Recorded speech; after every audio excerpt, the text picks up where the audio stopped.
වයිම් විශ්වවිද්‍යාලයේ පිහිටවල අවුරුදු 25යි. තෝට එකේ පීට සංඛ්‍යාව 6ක්. කෘෂි විද්‍යා සහ වැවිලිකරණ පීඨයක් තියෙනවා. ඒ සමගම ලයිව්ස්ටොක් ෆිෂරීස් නියුට්‍රිෂන් කියන්නේ පෝෂණ වේදය සත්වයන් සහ අපි හිතමු පක්ෂීන් පිළිබඳ අධ්‍යයනය කරන තව ෆැකල්ටියක් තියෙනවා. ඒ දෙක මාකඳුර කියන ප්‍රිමයිසස් එකේ ෆැකල්ටි දෙක පිහිටලා තියෙනවා. ඊට පස්සේ අපි කුලිය පිටියේ ප්‍රධාන පීඨය තුල applied sciences විවිධ ව්‍යවහාරික විද්‍යාවන් කරන ෆැකල්ටි එකක් පිහිටලා තියෙනවා. ඒ රෙන්ඩ ව්‍යාපාර කල්පනාකරන පීඨය පිහිටලා තියෙනවා. එතනින්ම නැවත මෑතකදී පිහිට වූ තාක්ෂණික කියන්නේ ටෙක්නොලොජි පීඨය පිහිටලා තියෙනවා. ඒතර 5යි මෙඩිකල් ෆැකල්ටි ඊට පොඩ්ඩක් ඇහැයි ලැබුයි ආයේ තියෙනවා. මේ තුනම එකට ඒකාබද්ධව අපි පරිපාලනයක් කරනවා. ශිෂ්‍යයන් අපි විශ්වවිද්‍යාලයට ලබා ගන්නවා අපේ UGC එක අරගෙන ලිස්ට් එකෙන්. ඒ වගේම මෙතුමා කිව්වා වගේම අපි අපේම පාඨමාලා අපි සකස් කරලා ඒව තුළට අපි සුදුසු අය තෝරගෙන අනික් නොතේරුණු ළමයින්ගෙන් පැරලල් ඒව අරගෙන අර විදිහටම අරගෙන යනවා. ඒ පාඨමාලාත් අපි සකස් කරපු ඩිප්ලෝමා, හයර් ඩිප්ලෝමා, ඒ වගේම BSc සහ මාස්ටර්ස් PhD දක්වා ඒවා තියෙනවා. අපි බොහොම සන්තෝෂයි. ඇත්තටම අපි වසර 25කට පෙර ආරම්භ කරන විටම බොහොම ගැටලු මැද්දේ අපි වැවිලි කර්මනාකරණය පිළිබඳ උපාධි පාඨමාලාව පටන් ගත්තා. ඒ වෙලාවේ ඒකට යම් ගැටලුත් ආවා. අපි උපාධියක් කොහොමද එහෙම දෙන්නේ කියලා. නමුත් අපි ඉතා පැහැදිලිව කිව්වේ මේ රටේ වැවිලි කල්පනාකරණයට ඩිග්‍රියක් නැහැ. ඒක ඉන්න අයට දැනුම ලබා ගන්න තැනක් නැහැ. අපි ඒක පටන් අරගෙන අද වෙනකොට ඉන්ටේක් 20ක් අරගෙන උගන්වලා ඉවරයි. අද ලංකාවේ ඉන්න ඕනෙම වැවිලි කල්පනාකරුවෙක් සහ ඉන්න අයගේ ඩිග්‍රිය තියෙන්නේ වයිම්බ විශ්වවිද්‍යාලයෙන්. අපි ඒක අනික් විශ්වවිද්‍යාල දිහා බලලා ජපුර, කැලණිය, කොළඹ, ඕපන් යුනිවර්සිටි ඒවත් බලාගෙන තමයි අපි මේවා බැලුවේ. ඒවා තියෙන හොඳ තැනත් බලාගෙන අපේට ගැළපෙන විදිහට හදාගත්තා. ඒ නිසා අපි ඩිග්‍රී ප්‍රෝග්‍රෑම්ස් ගත්තොත් අපි සියලුම ඩිග්‍රීස් අපේ සයන්ස් ඩිග්‍රීස්. ඒවට අපි ඉංග්‍රීසි මාධ්‍යයෙන් පමණයි අපි කරන්නේ.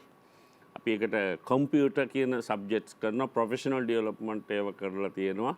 ළමයි සඳහා බොහෝ විට අභ්‍යන්තරිකව ළමයි බොහෝ විට නේවාසිකව රැඳිලා ඉන්නේ 80ක් විතරම ඉතිර ඇතුලේ. ඉතින් විශ්වවිද්‍යාල අනික් අපේ සහෝදර විශ්වවිද්‍යාල පරිපාලනය වෙන ආකාරයට මේ නීති පද්ධතිය අපමය පරිපාලනය වෙන්නේ.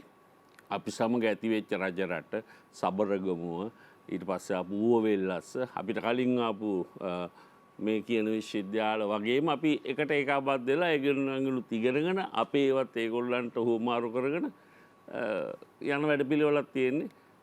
මොකද අපි බොහොම සාමකාමී ගමනක් යන්නේ. අපි වැඩි ප්‍රසිද්ධත් නැත්තේ ඒකයි. මොකද ළමයි බොහොම සුහදව ආයතනය තුළ ඉගෙනගෙන ඇතුළට ඇවිල්ලා එනවා. විශේෂ ඒ නිසා අපි ගැටලුවකින් තොරව සියලුම කණ්ඩායම් සුහදව තියාගෙන මේ පීඨ පහම හයම අපි පරිපාලනයක් කරගෙන යනවා. එකම පීඨයක්වත් කිසිම ආකාරයකින් ෆේල් වෙලා නැහැ.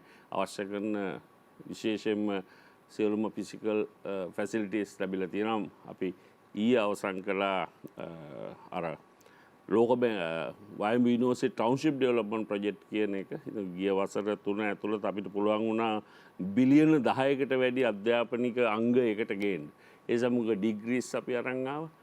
ඒ නිසා අපි අලුත් විශ්වවිද්‍යාලයක් අපි කියන්නේ අවුරුදු 25ක් පරණ විශ්වවිද්‍යාලයක් විදිහට අපිත් අර කියන නීති පද්ධතිය තුළම රැඳී සිටීමෙන් අපේ ප්‍රදේශයට විශේෂයෙන්ම වයම ඉඳගෙන රටට යමක් දෙන විශ්වවිද්‍යාලයක් විදිහට අපි පවත්වාගෙන යනවා.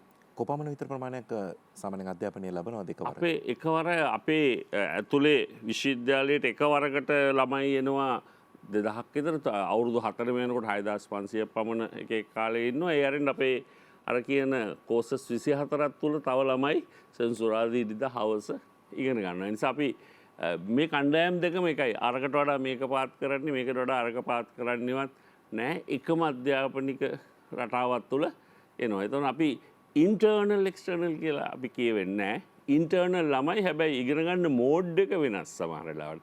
UGC එකකින් මොන කණ්ඩායමක් ඉන්නවා අපිම තෝරගෙන අපේ පද්ධතියක් අරගෙන ඔවුන් කිසිම ගැටුමකින් තොරව විශ්වවිද්‍යාලය තුළ මේ 8000ක් 9000ක් එක්වරකට අපේ බොහොම අමාරුවෙන් තියෙන තත්ත්වයන් පරිපාලනය කරමින් ඉගෙන ගන්නවා. ඒක තමයි තත්ත්වය. දැන් අර UGC එකකින් එවන ලිස්ට් එක ඇරුණාම පාඨමාලාවක් කරනවා නම් අපි දැන් මේ සැරේ උසස් පෙළ ලියපු දරුවන්ට පණිවිඩයක් දෙනවා නම් ඒකට කොහොමද මාර්ගය සකස් කරගන්නේ? ඒකට ලේසියම මාර්ගය තමයි අපේ වෙබ් එකට ගියාම වෙනම පිටුවක් වල මේ සියලුම විස්තර අපි දාලා තියෙනවා. ඒරෙන් අපි අපේ තියෙනවා දැන් හැම එකම අපි ඉන්ටේක් 16 ගියව 8 ගියව 9 ඒව හරහා ඇති කරගත්ත නෙට්වර්ක් එකක් තියෙනවා. ඉතින් බොහෝ විට අපිට වෙන්නේ අපිට ගන්න පුළුවන් ළමයි ගාන ඉක්මනටම එනවා. අපිට 150ක් ගන්නවා නම් වැවිලි කල්පනාකරණයකට අයදුම් පත්‍රම 600ක් විතර එනවා. මොකද අපි ඒකට ඒ ළමයි අනික් විශ්වවිද්‍යාල වගේම පුරුදු වෙලා ඉන්නවා. අපි ඒ අවස්ථාව දෙනවා. මොකද අපිට තියෙන අපි අරගෙන ගොඩ පුරව ගන්නවට වැඩිය හොඳ පුරවැසියෙක් හදන්න ඕනේ.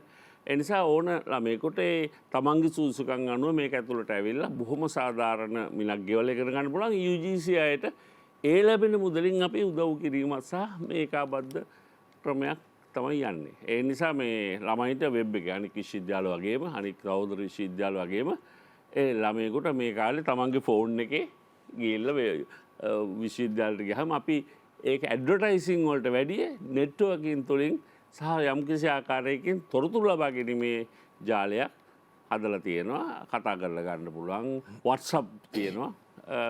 විශේෂයෙන්ම අපිට අවශ්‍ය ළමුන් ගන්න සෑම විටම අපි ළඟ ඉන්නවා. ඒ තරගයකින් තොරව අපිට ඒ වැඩේ කරන්න පුළුවන්.